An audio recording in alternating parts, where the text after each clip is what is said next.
Oke, assalamualaikum warahmatullahi wabarakatuh. Jumpa lagi dengan channel YouTube Jauda TV.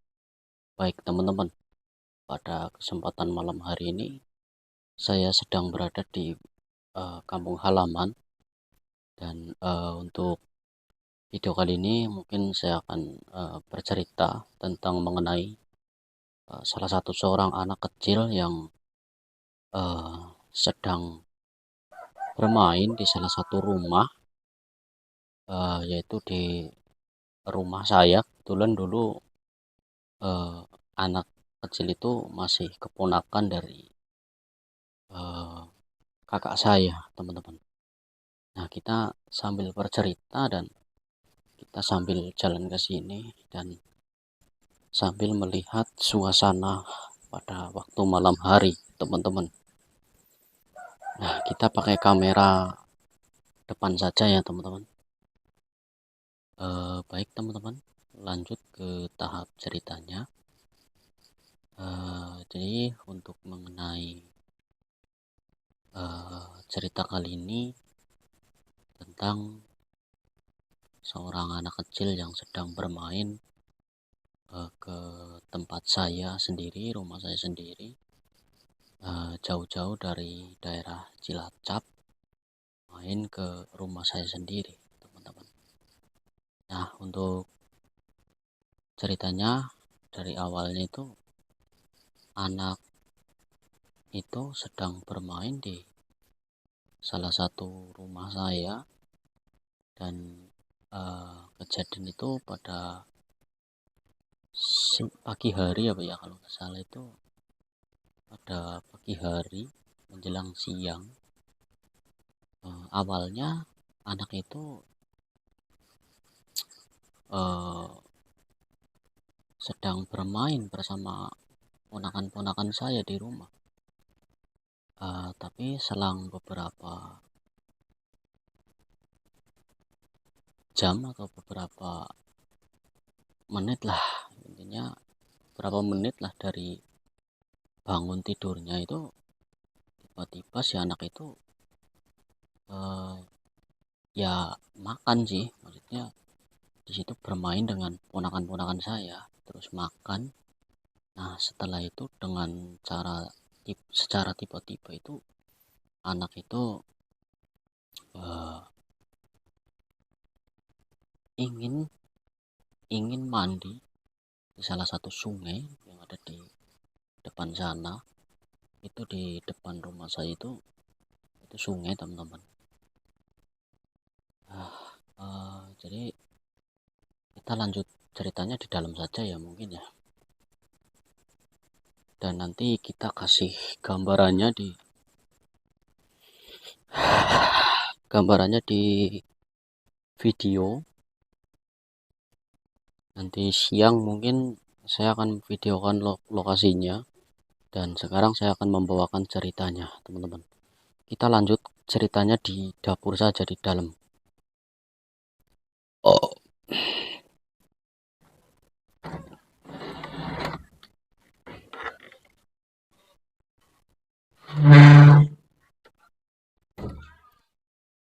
Baik, teman-teman. Kita lanjut ke tahap ceritanya ya, teman. Jadi pada waktu itu keponakan saya itu baru bangun tidur dan uh, itu ada keponakan saya itu ada satu, dua, tiga. Keponakan saya ada tiga dan tambah satu lagi empat dari salah satu di antara berempat itu ada salah satu keponakan dari kakak saya yang berasal dari Cilacap.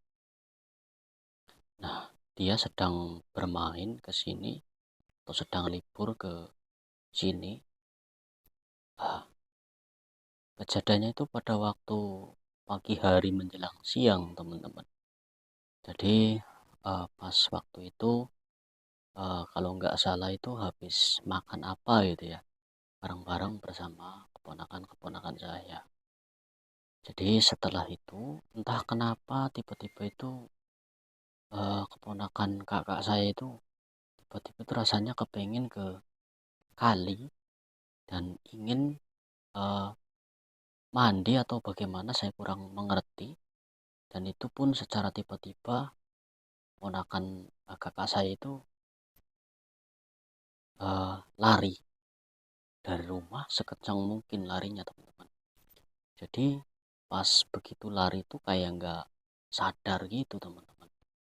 Sudah seperti dimasuki oleh makhluk, atau istilah katanya itu kayak sudah ditempelin atau dirasukin makhluk yang sudah tidak terlihat, yang tidak terlihat oleh kasat mata, teman-teman.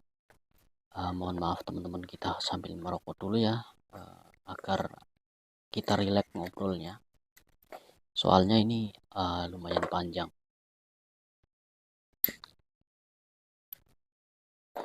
Nah, setelah itu lebih enaknya itu sebut saja namanya Anis ya. Nah, si Anis ini lari sekencang mungkin dari rumah saya menuju ke kali, teman-teman, atau ke sungai. Jadi keluarga saya itu tidak ada yang mengetahui. Nah, setelah itu lari ke kali, dan di kali itu kebetulan itu ada keponakan saya yang sedang mandi di salah satu aliran sungai, atau orang kampung biasa menyebut itu gedung. Nah, di situ ada gedung yang kemungkinan di tengah-tengah posisinya itu cukup dalam, teman-teman.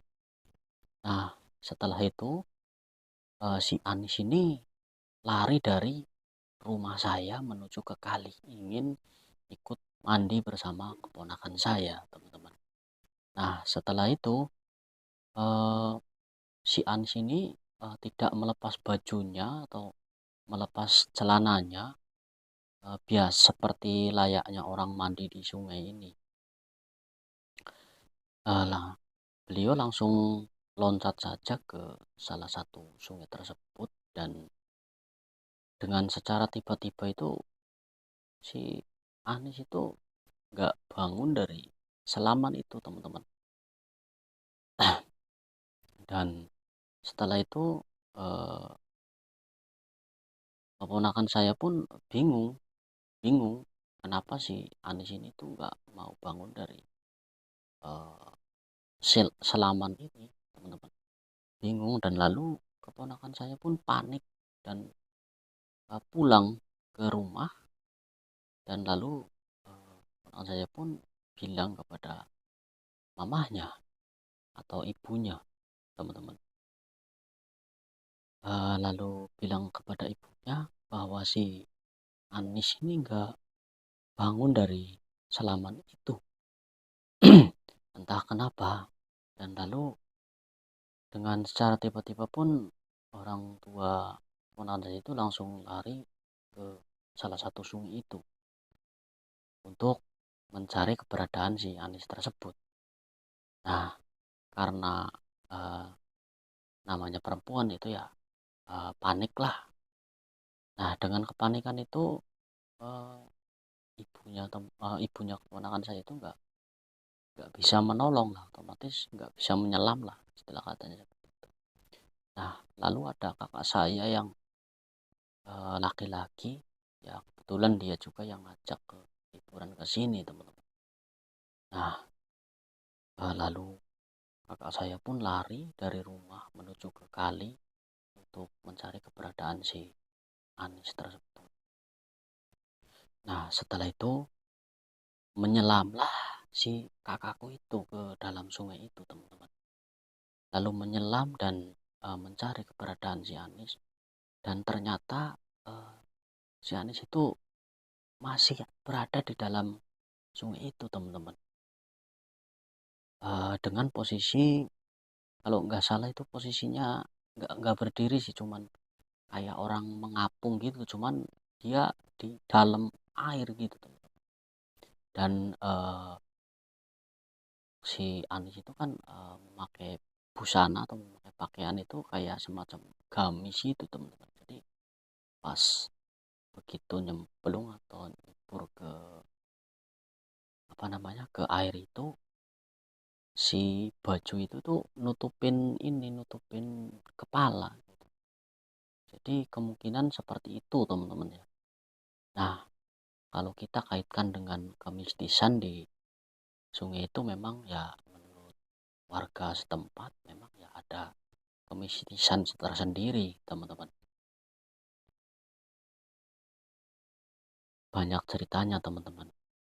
Nah, setelah itu diangkatlah si Anis ini ke daratan sama kakak saya, dan sudah dibantu untuk uh, dikasih nafas buatan, dan di dipompa ya, pompa juga. Perutnya itu nggak mau keluar airnya, itu hanya sedikit saja keluar airnya dari hidung teman-teman. Nah, di situ keluarga saya itu sudah panik, kenapa bisa seperti ini. Nah, setelah itu kalau nggak salah itu kakak saya itu nyeburnya itu nggak pakai celana, dia eh, apa namanya melepas celananya, karena mungkin ya di dalam celana itu ya mungkin ada dompetnya atau ada HP-nya mungkin, dan jamnya juga dilepas semua sama kakak saya itu. Dan setelah itu dibawalah si Anis ini ke jalan raya memakai motor untuk dibawa ke klinik. Nah, lanjut ke cerita teman-teman. Jadi langsung dibawa ke klinik memakai motor.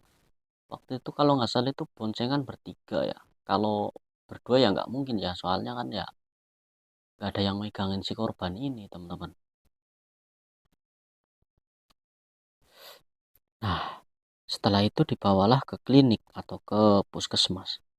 Kalau di eh, tempat-tempat terpencil ya itu namanya rumah sakit gitu. Tapi kalau orang menyebutnya ya puskesmas lah kalau di kota-kota terbesar teman-teman. Nah, dibawalah ke situ. Nah, si kakak saya itu kan nggak memakai busana, nggak memakai celana gitu ya. Lalu dia mengambil ini celana dulu, dan mencari jamnya tersebut, dan pakaiannya kakak saya itu nggak habis pikir lah, intinya langsung langsung saja dia nyusul ke klinik itu. Dan kebetulan yang jaga si korban ini kebetulan itu kakak kakak kakak perempuan saya kalau nggak salah, kakak perempuan saya. Terus sesampailah di klinik atau di puskesmas tersebut, ya memang sih jarak tempuh jauhnya dari rumah saya ke puskesmas itu ya lumayan lah, kurang lebihnya ya ada 3 kiloan teman-teman. itu pun melalui itu pun harus melalui jembatan gantung. Nah, setelah sesampainya di puskesmas itu, uh, masih ada di situ, masih ada ya detak-detak jantungnya masih berjalan teman-teman. Tapi eh, mukanya itu sudah memar-memar dan sudah membiru teman-teman. Jadi dia itu mengeluarkan darah dari hidung dan dari mulut kalau nggak salah waktu saya lihat situ. Nah, setelah itu tidak lama kemudian tuh, innalillahi wa inna ilaihi rajiun, beliau telah meninggal dunia teman-teman. Tidak ketolong karena ya kemungkinan ya jarak jarak klinik dari tempat rumah saya itu kemungkinan ya pengaruh juga ya. Jadi penanganannya itu eh, terlambat atau telat teman-teman, sehingga mengakibatkan itu yang fatal gitu, mengakibatkan fatal. Jadi nyawanya itu nggak ketolong. Ya semua itu sudah kehendak takdir ya. Nah, setelah kejadian itu teman-teman, Masih ada cerita lagi tentang mengenai korban tersebut dan, setelah itu kalau nggak salah itu malamnya ya, kalau nggak salah malam pertamanya itu ada salah satu tukang bakso yang sedang berkeliling, kemungkinan berkeliling pada waktu malam hari, ya kisaran pukul berapa sih ya, 9 atau jam 10 lah, atau jam jam setengah 9 gitu teman-teman. Nah, ada tukang bakso yang keliling pedesaan memakai motor, dan tukang bakso ini melewati jembatan, yaitu jembatan antara penghubung desa mana itu ya, kalau nggak salah desa, ya pokoknya antara desa lah yang akses untuk jalur ke tempat saya teman-teman. Nah, ceritanya itu tukang bakso itu sedang melintas di jalur itu, dan tiba-tiba si tukang bakso itu melihat ada sosok wanita yang sedang menangis di jembatan itu, dan wanita itu duduk di pinggir jembatan. Nah, karena ya tukang baksonya mungkin merasa, ya merasa kasihan mungkin ya. Nah, terus ditanyain sama tukang bakso tersebut. Eh, Seperti contoh saya, pertanyaannya seperti, Neng, kamu mau kemana dan habis dari mana? Tuh. Mau pulang, Mas. Si sosok itu menjawab seperti itu kepada sang tukang bakso itu teman-teman. Nah, setelah itu tukang bakso pun menanyakan lagi ke sosok itu. Mau pulang kemana, Neng? Tukang bakso pun bertanya lagi kepada sosok itu teman-teman. Lalu sosok itu menjawab lagi kepada si tukang bakso itu. Mau pulang ke sana, katanya.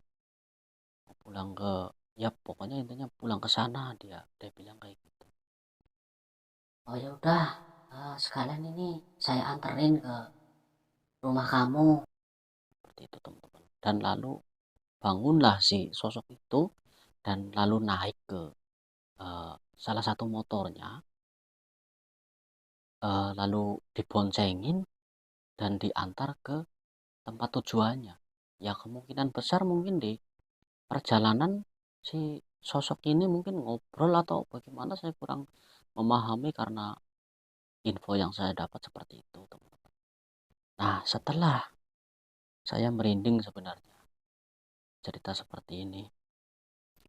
Nah, setelah si tukang bakso itu mengantar si makhluk itu, sosok itu diantarlah ke salah satu lokasi yang pernah menenggelamkan si korban tersebut teman-teman, di sungai itu teman-teman, di lokasi itu. Nah, setelah sampai di lokasi itu, tukang bakso pun menanyakan rumahnya beliau, rumahnya sosok itu, dan tukang bakso pun bertanya kepada sosok itu, dan rumah kamu di mana?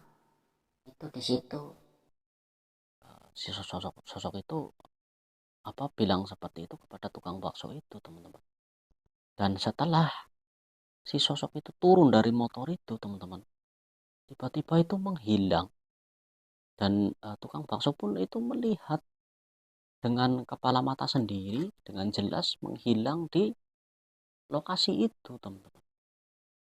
Nah, ini menurut saya itu seram sekali ya kalau nemuin sosok-sosok yang seperti itu teman-teman. Nah, kalau kita kaitkan dengan, ya kalau kita simpulkan teman-teman, kalau kita simpulkan itu si korban ini meninggal dalam keadaan tenggelam di lokasi sungai itu. Setelah itu kemungkinan besar itu ya, uh, dipikir secara logikanya mungkin kayak, mungkin dia itu tenggelam terus apa sih namanya ya, hanyut hanyut, lalu mungkin kemungkinan besar itu nyangsang di salah satu jembatan itu, kemungkinan seperti itu teman-teman. Gambarannya kita gambarkan seperti itu saja teman-teman. Nah lalu kemungkinan besar si korban itu minta diantarkan pulang sama si tukang bakso itu ke lokasi itu teman-teman. Nah, nah setelah itu kalau nggak salah itu dulu itu tukang baksonya pagi-pagi itu menanyakan kepada salah satu warga yang berada di tempat saya, ya sebut saja lah namanya, eh, si siapa lah ya, saya nggak sebutkan namanya lah untuk menjaga privasi juga teman-teman ya. Ya, orang pinter lah gitu. Dia menanyakan kepada beliau, eh, Man, bahasanya seperti ini teman-teman. Man, apa kemarin-kemarin itu di sini habis ada orang meninggal? Menanyakan seperti itu. Lalu orang itu menjawab kepada tukang bakso itu, iya, itu orang, apa sih namanya, jurang bawah, orang bawah itu kemarin habis meninggal, eh, tenggelam di salah satu sungai itu. Oh, pantesan. Terus si tukang bakso pun menceritakan semuanya kejadian yang pada waktu malam hari itu, teman-teman. Dan setelah itu yang orang pintar itu pun menghampiri ke rumah saya, bahwasanya ada salah satu tukang bakso itu yang pernah diajak sama sesosok itu. Dan lalu pun orang yang pintar itu mengajak, apa, menyuruh lah ya, menyuruh orang tua saya itu untuk membuat selamatan gitu. Kalau bahasanya apa sih ya, buat keselamatan lah, syukuran lah gitu, bahwasanya itu agar, ya intinya mendoakan lah, berdoa lah, mendoakan, dan lalu lalu syukuran istilahnya, kayak kalau di tempat teman-teman apa itu namanya, pendurenan ya, selamatan lah intinya gitu, berdoa. Habis itu lalu orang tua saya pun melaksanakan selamatan itu teman-teman. Nah juga itu ada ritualnya tersendiri teman-teman. Apa sih, bukan ritual, apa sih namanya, ada persyaratan lah, intinya ada persyaratan-persyaratan tersendiri untuk doa-doa keselamatan ini, yaitu menurut kepercayaan warga sekitar sih ya, semua itu hanyalah kehendak yang di atas gitu, tapi kita harus menghormati lah, istilahnya itu kan sudah menjadi kebudayaan di wilayah sini gitu. Jadi kita harus menghormatinya dan kita harus mempunyai rasa toleransi juga. Nah setelah itu eh, bikinlah selamatan di rumah saya ini, dan setelah itu akhir sebuah cerita ya kayak gitu, yang eh, apa yang ada cerita lagi sih sebenarnya teman-teman. Kalau nggak salah itu malam keduanya itu ada salah satu seorang pemuda asal sini juga. Nah karena di tempat saya ini krisis sinyal ya, namanya di perdesaan atau di perkampungan itu kan sinyal itu jarang teman-teman, malah sama sekali nggak ada sinyal internet, tanpa terkecuali keluar rumah ya. Kalau untuk keluar rumah mungkin ya lumayan lah, agak sedikit adalah sinyal internetnya. Nah ceritanya itu ada salah satu pemuda yang sedang mencari sinyal atau mencari jaringan di salah satu lokasi yang pernah tenggelamnya itu anak gitu. Nah di situ anak pemuda itu tuh melihat ada sesosok wanita berambut panjang Dan kebetulan si pemuda itu pun nggak tahu kalau siangnya itu, kalau kemarin-kemarinnya itu habis ada kejadian atau kecelakaan di sungai itu, teman-teman.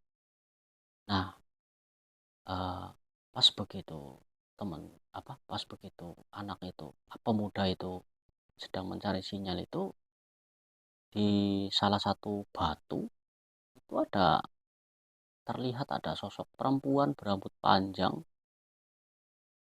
Nah, karena si pemuda ini tidak tahu, lalu disamperinlah sama si pemuda ini, teman-teman. Lalu disamperin, tiba-tiba itu menghilang, nggak ada titik titik apapun di situ, teman-teman.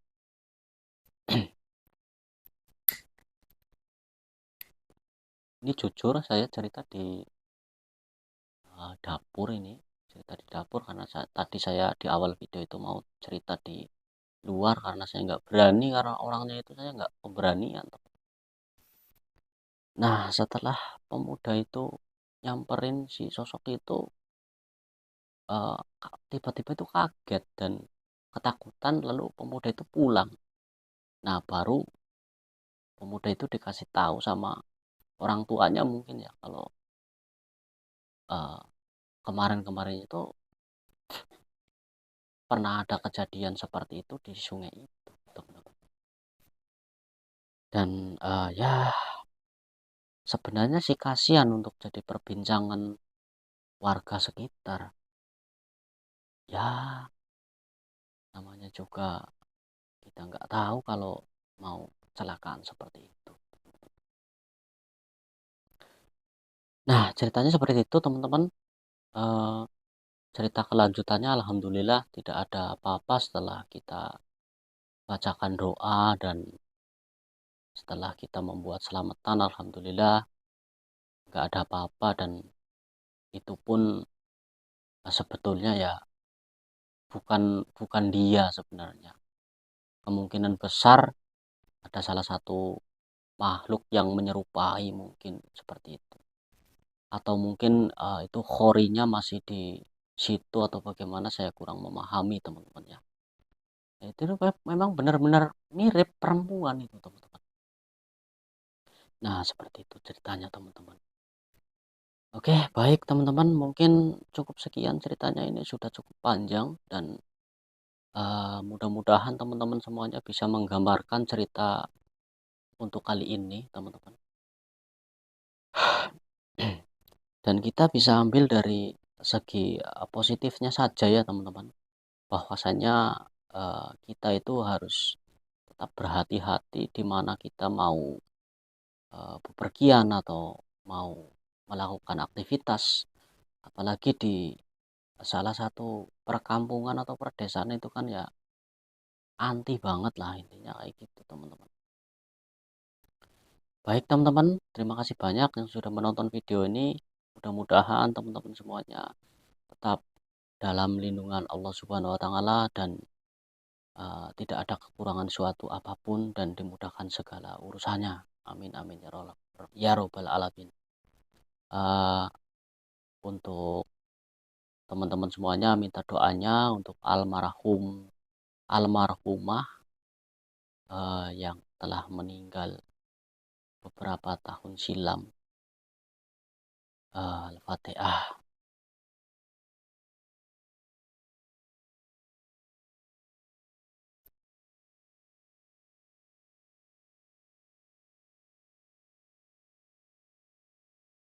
Amin. Semoga beliau tenang di alam sana dan ditempatkan di surga dan diampuni segala dosa-dosanya. Amin ya rabbal alamin. Baik, teman-teman, jangan lupa untuk dukungannya dengan cara like, komen, dan subscribe, dan di-share ke teman-teman semuanya agar channel ini tetap berkembang dan memberikan konten-konten atau cerita-cerita yang ada manfaatnya, teman-teman. Baik, Saja Udah TV, mohon maaf apabila banyak tutur kata yang kurang berkenan di hati teman-teman semuanya. Saya hanya manusia biasa yang tak luput dari kesalahan, teman-teman. Saja Udah TV, Assalamualaikum warahmatullahi wabarakatuh. Selamat beristirahat bagi yang sudah beristirahat karena saya membuat videonya malam. Baik, terima kasih.